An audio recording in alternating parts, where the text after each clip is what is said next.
नमस्कार मित्रांनो, मेडिको गट्टामध्ये आपलं स्वागत आहे. मित्रांनो, आपल्याला जगामध्ये सध्याला झपाट्याने बदल होताना पाहायला भेटत आहे आणि या बदलत्या युगामध्ये काही रोगांचाही प्रसार आपल्याला झपाट्याने होताना दिसत आहे. त्यापैकी एक म्हणजे डायबिटीज मेलाटस म्हणजेच मधुमेह.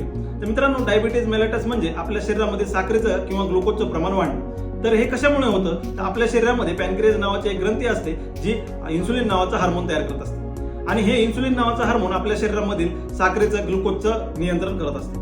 तर काही कारणामुळे आपल्या पॅनक्रियाज ग्रंथी ही इन्सुलिन तयार करत नाही किंवा कमी प्रमाणामध्ये तयार करते आणि त्यावेळेस आपल्या शरीरामध्ये ग्लुकोज म्हणजे साखरेचं प्रमाण वाढतं आणि त्यावेळेस आपण म्हणतो की आपल्याला डायबिटीज म्हणजे मधुमेह झाला. तर मित्रांनो, याची कारणे काय? तर याची कारणे म्हणजे अनुवंशिकता, तसेच बदलती जीवनशैली, वाढतं वजन, वाढतं वयमान आणि काही आजारांमध्येही आपल्याला डायबिटीज होण्याचा धोका असतो.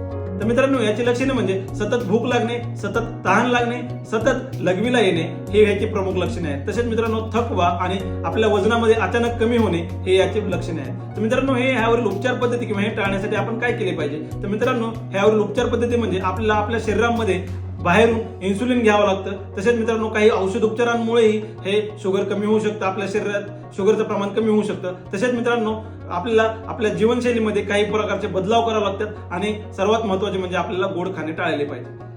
मित्रांनो, माहिती आवडली असेल तर लाईक, शेअर आणि सबस्क्राईब करा. धन्यवाद.